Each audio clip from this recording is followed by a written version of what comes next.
तो कैसे हैं आप लोग। मैं आ गया हूँ नानी न्यूज़ के साथ। मालूम है मेरे को हफ्ता ख़त्म नहीं हुआ है, पर डीमन स्लेयर की मूवी ने आग लगा दी है।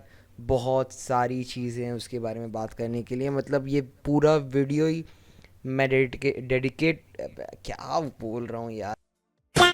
तो कहाँ था, हाँ, डेडिकेट।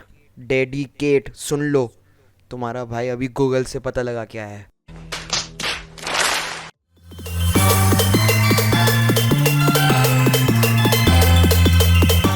हाँ मतलब फ़िक्र मत करो, तुम्हारा वीडियो 2x में नहीं है, मेरा इंट्रो 2x पे था, क्योंकि भाई सारी खबरें भी तो डालनी है। ये कैन डू जनरेशन है। कैन डू जनरेशन है। हाँ मुझे मालूम है ये एक बैड जोक था, पर फिर भी बढ़ते हैं अपनी आज की पहली खबर की तरफ, जो कि है क्या, आफ्टर 20 ईयर्स, 20 साल के बाद विनलैंड सागा का मांगा अब एंड हो चुका है। हाँ भाई, जैसे सब बोलते हैं कि every good things comes to an end, और वैसे भी ये हो गया।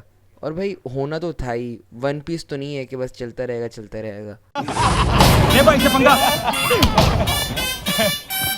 मैंने आपसे कहा था ये घर इलीगल है। मैं नहीं, मुझे क्यों तोड़ा? तो सिर्फ विनलन सागा ने ही काइजू नंबर 8 का भी मांगा एंड में आ चुका है, और सोलो लेवलिंग का रैग्नारॉक वो भाई ये सब मेरे को क्यों देते हो। तो बढ़ते हैं अपनी अगली खबर की तरफ, जो कि है एक नया एनिमे अडेप्टेशन, हीरा यासुमी। एक एनिमे अडेप्टेशन इसका बनने वाला है। माय हीरो एकेडमिया के फैंस के लिए बहुत अच्छी खबर है, क्योंकि उसका नया वीडियो या जो भी बोलते हैं उसको की विजुअल्स आउट हो चुका है। उसका नया सीज़न अक्टूबर 4 से लाइव हो जाएगा, और जैसे उन्होंने अपनी ऑफिशियल पोस्टर में भी दिखाया है। तो anime milking competition is live. आपने सही सुना, क्योंकि पिछले हफ्ते हम लोग को सुनने मिला था कि Solo Leveling is getting a live action, जो कि नेटफ्लिक्स प्लान कर रहा है। पर अब हमें ऐसी खबरें आ रही हैं कि वार्नर ब्रदर्स पीछे नहीं हटने वाला, वो भी एक ब्लीच का लाइव एक्शन प्लान कर रहा है। और मैं एक ही बात कहना चाहूँगा कि भाई टिप्स दो एनिमे को, कैसे इतना ज़्यादा मिल्क कर रहे हो।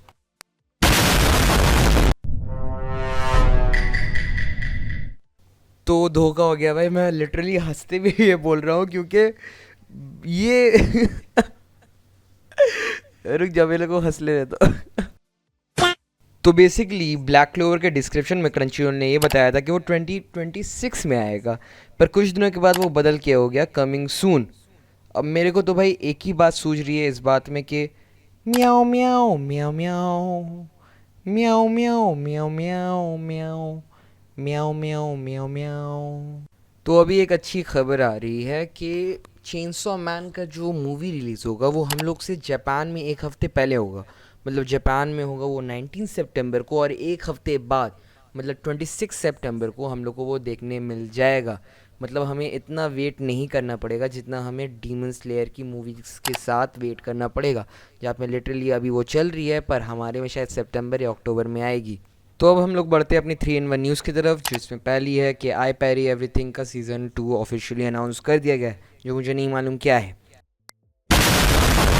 और दूसरी खबर ये है कि विंड ब्रेकर का साइकिल माहुआ जो था वो कैंसिल कर दिया गया है, क्योंकि बहुत सारे उसमें चोचले चल रहे थे। और उसके बाद ब्लीच और ब्लैक क्लोवर और बोरुतो, ये तीनों एनिमेस को स्टूडियो पैरोड बना रहा है, और ये तीनों 2026 में आ रही है। तो सोच लो भाई, बहुत दबाव है वो लोग के ऊपर। तो अब एट दी एंड हम लोग बढ़ते हैं वो टॉपिक पे जिसको हम लोग सबसे ज़्यादा मिल्क करने वाले हैं। ओ यार, मेरा मतलब था कवर करने वाले, कवर करने वाले, कुछ गलत मत समझना। तो वो है डीमन स्लेयर। डीमन स्लेयर की नई मूवी लिटरली बेस्ट चल रही है। उसको IMDb रेटिंग 9.3 मिली है, बेटर देन इट्स प्रेडिसेसर्स। भाई लिटरली बोला जा रहा है कि ये $700 मिलियन का बिजनेस कर चुकी है, जो कि एक बहुत बड़ा अमाउंट है एक एनिमे मूवी के लिए। और at the end of the day लोग बोलते हैं एनिमे कार्टून ही तो है। जनता को आप मूर्ख समझना बंद कर दीजिए। इस प्रकार की बचकाना बातें किसी के गले नहीं उतरती, लोग मजाक उड़ाते हैं। रिपोर्ट्स तो ये भी आ रही हैं कि इसका क्रेज़ अनबीटेबल जा रहा है। रात रात भर मिडनाइट 2 AM मतलब पूरे शोज़ हाउसफुल जा रहे हैं। और हो भी क्यों ना, भाई क्योंकि देख लो, अब तो अगली बार आएगा आपका 27 को, 2027 को, और उसके बाद आएगा शायद 2029 या 30 के आसपास। तो बहुत बड़ा टाइम गैप के बाद ये वापस लौटेगा अपने फाइनल मोमेंट्स के साथ। और लोग तो ऐसे ही बोल रहे हैं कि ये हाई लेवल एनिमेशन को रीच कर चुका है, जो कि बेस्ट ऑफ द बेस्ट है। अब ये सोचो, best of the best in the context of ये किससे इसको कंपेयर कर रहे हैं? ये कंपेयर कर रहे हैं खुद ही को डीमन स्लेयर के सीरीज़ से।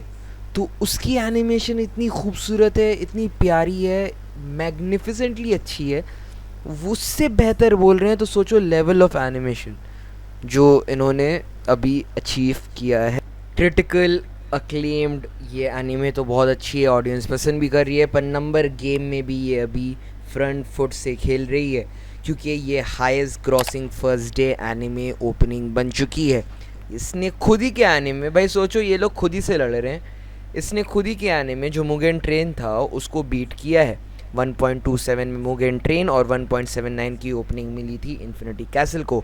लिस्ट में आप रेड भी देख सकते हो, वन पीस रेड और जुजुत्सु काइसेन की मूवी, तो कैनन्स और फिलर्स मूवीज़ थी। तो यहाँ ही पे चीज़ें नहीं रुकती है, and that's when things gets interesting, क्योंकि आप देख सकते हो कि इसका ग्रोथ डे बाय डे बढ़ रहा है इन बिलियन येन्स। तो ये क्रेज़ है एनिमे का जापान में, जो कि अब इंडिया में या आउटबर्स्ट दिख रहा है, पर इतना नहीं दिख रहा है कि आई वुड बी मतलब सरप्राइज़ कि वो 100 करोड़ भी अगर रीच करेगा, क्योंकि वो नहीं करने वाला। एनिमे का उतना रीच नहीं है इंडिया में कि वो 100 करोड़ या उतना तक चले जाए। पर जापान जहाँ से ओरिजिनेट वो हो रहा है, वहाँ पे बिलियंस ऑफ येन वो कमा रहा है। और ये होता है सपोर्ट, ये होता है नेचुरल सपोर्ट जो लोग करते हैं फॉर गुड थिंग्स, कि भाई अच्छी चीज़ें हैं, पर इस लिहाज से भी कि वो अपनी चीज़ें हैं, जो कि आज इंडिया में बहुत घटती हुई दिख रही है। क्योंकि आज बॉलीवुड या नॉर्थ इंडियन फिल्म बेल्ट या साउथ इंडियन फिल्म बेल्ट नहीं चल रहे हैं, मैसिवली डिसअपॉइंटिंग नंबर्स के वजह से। अब बहुत हार्ड स्टेप्स इंडस्ट्री को दिखाना पड़ रहा है, जो कि एनीमे में वाइस वर्सा दिख रहा है।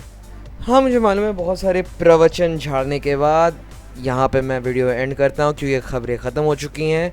मिलता हूँ आपको अगले वीडियो में, तब तक के लिए सायोनारा।